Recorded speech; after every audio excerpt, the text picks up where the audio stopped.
इस पाठशाला में आप सभी का स्वागत है।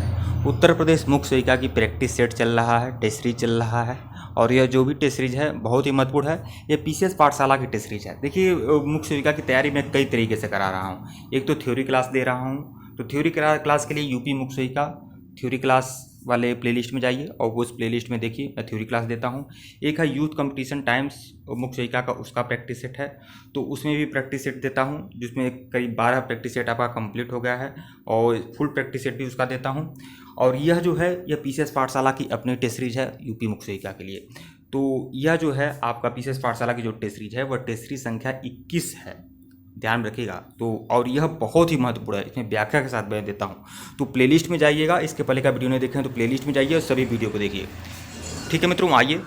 और टेलीग्राम बिल्कुल ज्वाइन करिएगा। टेलीग्राम पे एमसीक्यू मिलते रहते हैं और ज़रूरी इन्फॉर्मेशन मिलता रहता है, वीडियोज़ के लिंक मिलते हैं। और फेसबुक ग्रुप जरूर ज्वाइन कर लीजिएगा, फेसबुक ग्रुप पर भी आपको मटेरियल मिलते रहते हैं। और फेसबुक ग्रुप पे जाइए, वहाँ कुछ मटेरियल है तो उसको लाइक कर दिया करिए, उसको शेयर कर दिया करिए बंधु। हाँ, आइए शुरुआत करते हैं। और जो भी प्रश्न है बहुत ही महत्वपूर्ण है, बहुत ही सारगर्भित है, व्याख्या के साथ कंप्लीट करा रहा हूँ। यह महिलाओं और जो बच्चों महिलाओं संबंधित जो मुद्दे हैं उससे संबंधित उससे संबंधित टॉपिक वाले यह प्रश्न है सभी। भारतीय दंड संहिता की धारा 354(a) किस प्रावधान को विश्लेषित करता है? भारतीय दंड संहिता की धारा जो आईपीसी 354(a) है, किस प्रावधान को विश्लेषित करता है? देखिए, यौन उत्पीड़न के लिए सजा, बाल विवाह, बाल पोर्नोग्राफी या एसिड अटैक, तो किसके लिए प्रावधान करता है ये 354(a)? तो यह यौन उत्पीड़न के लिए सजा का प्रावधान है, यौन उत्पीड़न के लिए सजा का प्रावधान है। तो विकल्प ए जो है आपका सही है, 354(a) जो है यौन उत्पीड़न के लिए सजा का प्रावधान है। इसका व्याख्या देख लीजिएगा। भारतीय दंड संहिता की धारा 354(a) यौन उत्पीड़न के लिए सजा के प्रावधान को विश्लेषित करता है। धारा 354(a) भारतीय दंड संहिता की धारा है, यह यौन उत्पीड़न और यौन उत्पीड़न के लिए सजा से संबंधित है। यौन उत्पीड़न से संबंधित में शामिल है यौन रूपों से। देखिए कौन क्या क्या यौन उत्पीड़न है, यह भी देख लीजिए। यौन रूप से रंगीन टिप्पणी करना, एक महिला की इच्छा के खिलाफ कामोद्दीपक चित्र दिखाना, यह भी है। यौन अनुग्रह की मांग या अनुरोध करना, शारीरिक संपर्क या अग्रिमों की अवांछित और स्पष्ट यौन दृश्य शामिल, यह सभी यौन उत्पीड़न में ही शामिल होते हैं। भारतीय दंड संहिता की धारा 300, तो यह देखिए धारा 354 है तो आपका यौन उत्पीड़न के लिए से संबंधित शामिल है। अब 326(a) जो है यह क्या है? तो भारतीय दंड संहिता की धारा 326(a) एसिड हमलों को सजा को कम करता है।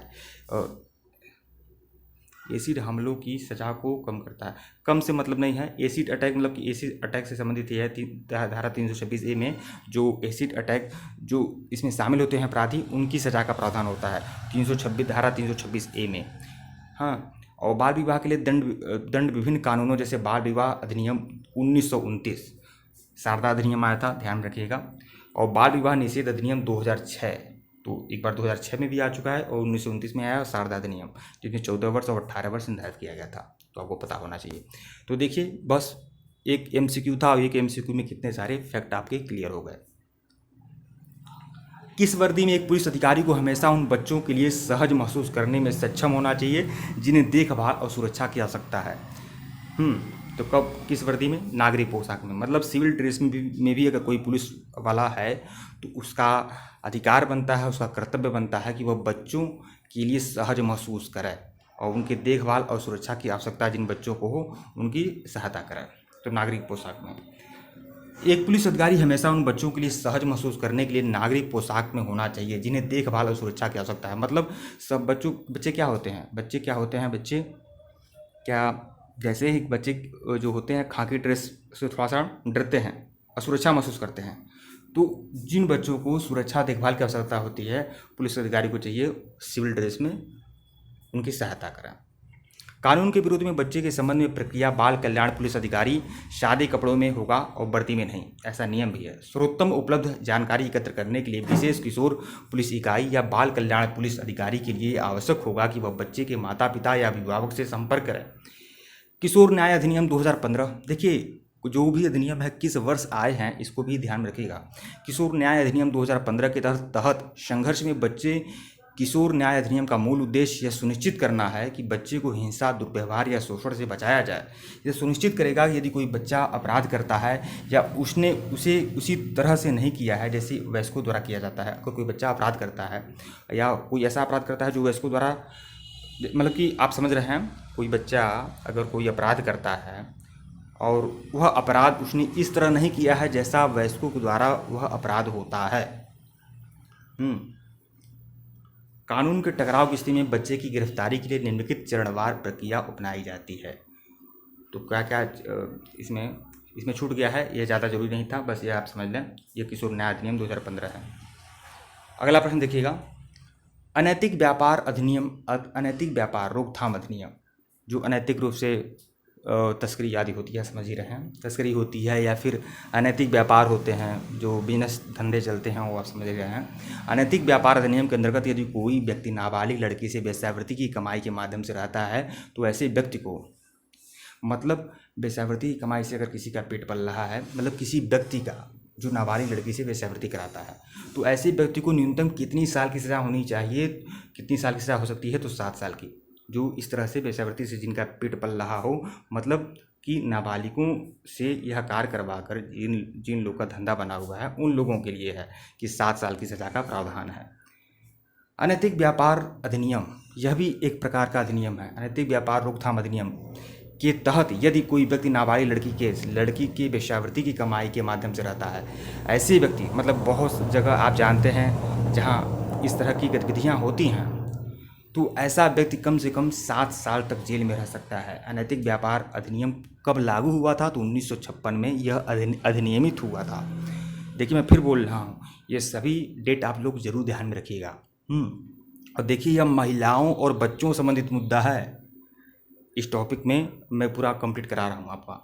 अधिनियम के तहत लगाए गए दंड विविध हैं और उन्हें 3, 9, 11, 18, 20 या 21 की धाराओं में पाया जा सकता है। ये इतना ज़्यादा इंपॉर्टेंट नहीं है, हल्का फुल्का आप सही निगाह से समझ सकते हैं बस। धारा 4 के अनुसार एक वेश्या द्वारा बनाए गए धन से अपना जीवन व्यतीत करने वाले व्यक्ति को 2 साल तक की कैद। मतलब कोई वेश्या के द्वारा अगर कोई धन बनाया जाता है, मकान तकान जो भी कुछ होगा, जो भी उसकी संपत्ति है, अगर अर्जित करती है जीवन व्यतीत करने वाले, मतलब उससे, उसके धन से अगर जो व्यक्ति, जैसे मान लीजिए उससे विवाह करके, वेश्या से विवाह करके और वेश्या अपना काम कर रही है, जो भी कुछ है, हाँ, वह बाकी लोगों को भी इन्वॉल्व करके, तो जो व्यक्ति उसके सहारे पल रहा है, हाँ, उस व्यक्ति को भी 2 साल की कैद या 1000 रुपये तक का जुर्माना या दोनों हो सकता है। क्योंकि वह, पहली बात तो वह भी इसमें संलिप्त है, और दूसरी बात अगर संलिप्त भी नहीं है तो उसने छुपाया है यह राज। लेकिन अगर किसी ऐसी लेकिन अगर ऐसी कमाई किसी बच्चे या नाबालिग को वेश्यावृत्ति करने से होती है तो यह 10 साल तक की हो सकती है। मतलब अगर कोई नाबालिग या बच्चा है, अगर उसके साथ यह कार्य हो रहा है तो 10 साल तक की सज़ा हो सकती है। मतलब नाबालिग बच्चे को नहीं, जो नाबालिग बच्चों से करवाता है। 7 साल से कम की सज़ा नहीं होगी, कम से कम इस मामले में 7 साल से कम की सज़ा नहीं होगी। इस खंड में एक आवश्यकता यह है कि एक व्यक्ति को 18 वर्ष की आयु से ऊपर होना चाहिए। धारा 4 के उदाहरण दलाल या दलाली एक व्यक्ति की आयतन वेश्या के साथ रहना आदि है। वेश्या के घर, मतलब कुल मिलाकर ज़्यादा आवश्यकता नहीं है, इतना कुछ जानने की, बस असली निगाह से आप समझ सकते हैं पूरा।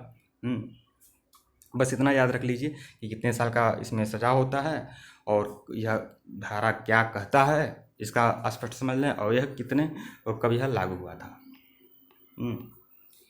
और भी इन्फॉर्मेशन है, महिलाओं और बच्चों के में अनैतिक यातायात का दमन अधिनियम 1956।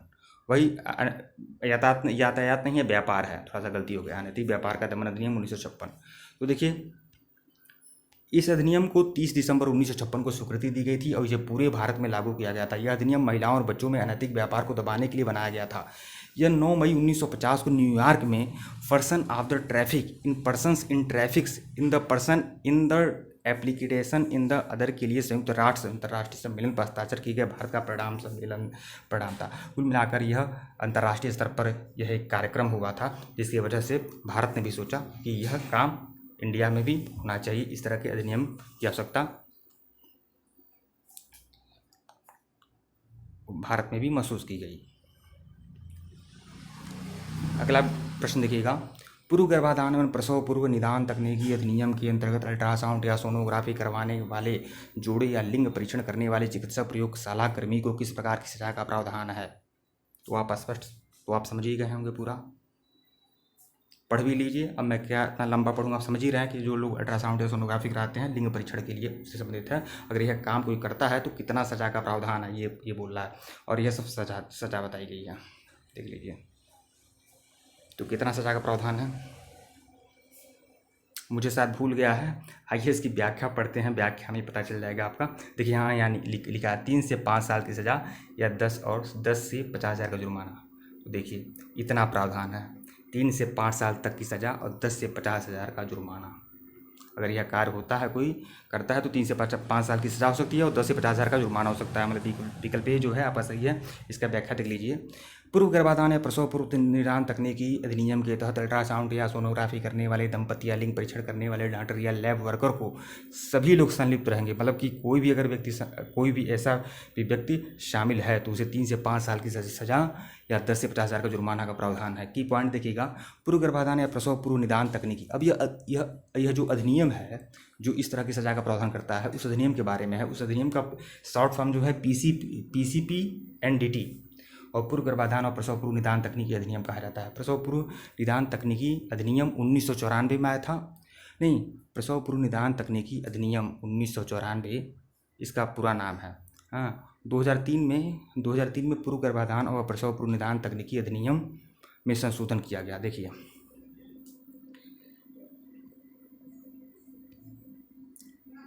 प्रसव पूर्व निदान तकनीकी और दुरुपयोग अधिनियम 1994। पहले यह 1994 में आया, फिर 2000 यह जो अधिनियम है 2003 में पूर्व गर्भाधान प्रसव पूर्व निदान तकनीकी अधिनियम में संशोधन किया गया। 5 बार तो वही एक ही शब्द लिख दे रहा है। 1994 में अधिनियम आया था, फिर 2003 में इसमें और संशोधन किया गया। अधिनियम के तहत अपराध संज्ञेय, गैर जमानती या समझौते के अयोग्य और उन्हें एक आपराधिक मामले में रखता है। एक अवधि के लिए कारावास के लिए अपराधी उत्तरदायी है, जो 3 साल तक जुर्माना के साथ 10,000 रुपये तक या किसी भी बात की सज़ा का है, जो 5 साल तक सजा। कुल मिलाकर 3 से 5 साल याद रखिए। अगला प्रश्न देखिएगा, दहेज निषेध अधिकारी को नियुक्ति किस धारा के तहत किया जाता है। दहेज निषेध अधिकारी भी होते हैं क्षेत्र में, ध्यान रखिएगा। यह किस धारा के अंतर्गत होता है, तो धारा 8B के तहत दहेज निषेध अधिकारी होते हैं, धारा 8B के तहत। इसके बारे में देख लेते हैं। दहेज निषेध अधिनियम जो आया था 1961 में आया था। धारा 8B के तहत दहेज निषेध अधिनियम 1961 में आया था, पता है। दहेज निषेध अधिकारी, राज्य सरकार कई दहेज निषेध अधिकारियों को नियुक्ति कर सकती है, क्योंकि यह उचित समझती है कि उन क्षेत्रों को निर्दिष्ट करती है, मतलब जहाँ यह दहेज निषेध अधिकारी हर क्षेत्र में होते हैं जो दहेज पर रोकथाम लगाने का प्रयास करते हैं और इस तरह का मतलब नियंत्रण करते हैं। और धारा 8B के तहत इनकी नियुक्ति का प्रावधान है। और दहेज निषेध अधिनियम कब आया था, 1961 में आया था। दहेज निषेध अधिनियम के बारे में देख लेते हैं। दहेज लेने या देने से रोकने देने या लेने से रोकने के उद्देश्य से किया गया कृत्य। दहेज निषेध अधिनियम के तहत दहेज में संपत्ति, सामान या शादी के किसी भी पक्ष द्वारा, किसी भी पार्टी के माता पिता द्वारा या शादी के संबंध में किसी और द्वारा दी गई धन शामिल होती है। यदि कोई व्यक्ति इस अधिनियम के शुरू में होने के बाद यदि कोई भी व्यक्ति इस अधिनियम के शुरू होने के बाद, जैसे ही यह 1961 में यह अधिनियम आया था, शुरू होने के बाद दहेज देने या देने पर कारावास की सजा भुगतता है, जो 6 महीने तक का हो सकता है, या जुर्माना 5,000 रुपये तक का हो सकता है, या दोनों के साथ हो सकता है। तो कुल मिलाकर 6 माह और 5,000 का जुर्माना है। अगला प्रश्न देखिएगा, सती अधिनियम किस वर्ष राजस्थान सरकार, देखिए सती अधिनियम तो बहुत पहले ख़त्म हो चुका था। इसके बारे में प्रयास तो अगर देखा जाए तो अकबर ने किया था, सबसे पहले अकबर ने किया था, फिर पुर्तगाली गवर्नर अल्बुकर्क ने किया था, फिर कॉर्नवालिस ने किया था, लॉर्ड कॉर्नवालिस ने भी, फिर लॉर्ड हेस्टिंग्स ने भी किया था, फिर राजा राम मोहन राय के प्रयास से लॉर्ड विलियम बेंटिक ने भी इस पर पूरी तरह से पूरा रोक ही लगा दिया लॉर्ड विलियम बेंटिक। लेकिन उसके बाद बहुत सारा अलग अलग रियासतों ने भी अपने तरीके से रोक लगाया सती प्रथा पर। लेकिन देश की आज़ाद होने के बावजूद भी कहीं कहीं इस तरह की छुटपुट घटनाएं देखने को मिलती रही और बहुतायत मात्रा में राजस्थान में देखने को मिलती रही। इसलिए राजस्थान सरकार ने इस पर एक्शन लिया और सती रोकथाम अधिनियम किस वर्ष राजस्थान सरकार द्वारा कब लागू किया गया था, तो 1987 में, शायद 1987 में लागू किया गया था। देख लेते हैं इसमें, हाँ 1987 में राजस्थान सरकार द्वारा सती अधिनियम बनाया गया था। सती अधिनियम 1987 राजस्थान सरकार द्वारा 1987 में बनाया गया एक कानून है। यह 1988 में सती का आयोग अधिनियम 1987 के अधिनियम के साथ भारत की संसद का एक अधिनियम बन गया। देखिए, इस अधिनियम का पूरा नाम तो सती अधिनियम 1987 है, लेकिन यह अधिनियमित कब हुआ था? यह 1987 अधिनियम के तहत यह अधिनियम यह 1988 में यह अधिनियमित हुआ था। सती को पहली बार बंगाल सती विनियमन 1829 के तहत प्रतिबंधित किया गया था। तो यह तो राजस्थान के परिप्रेक्ष्य में है। यह सती रोकथाम अधिनियम 1987 बनाया, यह कानून बना और 1988 में यह अधिनियम पूरी तरह से लागू हुआ था। अब यह देखिए, सती को पहली बार बंगाल में कब हुआ था? 1829 के तहत प्रतिबंधित किया गया था, वही लॉर्ड विलियम बेंटिक के समय में। हाँ, वो भी पूरे देश में नहीं, केवल बंगाल में हुआ था, राजा राम मोहन राय के प्रयास से। सती अधिनियम 1987 क्या कहता है? अधिनियम में सती को रोकने के लिए स्वेच्छा से या विधवा के जिंदा जलने या दफनाने का प्रयास किया जाता है अगर इस तरह की घटनाएं होती हैं तो, या किसी भी समारोह के पालन, किसी भी जुलूस में भागीदारी, वित्तीय संस्था का निर्माण, एक मंदिर का निर्माण, या सती को प्रतिबद्ध करने वाली विधवा की स्मृति को सम्मानित करने के लिए किसी भी कार्रवाई, मतलब किसी भी तरह से अगर इस तरह की प्रथा हो रही है, या सम्मान देने की दृष्टि से, क्योंकि अलग अलग तो राय बन ही जाती है। हाँ, तो महिला मंडल को प्रतिबिंबित करता है, मतलब हर तरह के आप इन सभी कार्यों पर रोक है, क्योंकि ये सती प्रथा के ही अलग अलग अंग माने जाते हैं। ठीक है मित्रों, वीडियो को लाइक और चैनल को सब्सक्राइब करिएगा, टेलीग्राम बिल्कुल ज्वाइन करेगा। अगर इसके पहले का वीडियो नहीं देखे हैं तो प्लेलिस्ट में जाइएगा, यूपी मुख्य सहायिका टेस्ट सीरीज के नाम से प्लेलिस्ट बनी हुई है, प्लेलिस्ट में जाइए, इस वीडियो को देखिए। सभी पीसीएस पाठशाला की टेस्ट सीरीज है, टेस्ट सीरीज संख्या 21 है। हाँ, तो इसे भी बिल्कुल देखिए, ये पूरा व्याख्या के साथ आप लोग को दे रहा हूँ। ठीक है मित्रों, धन्यवाद आप लोग को।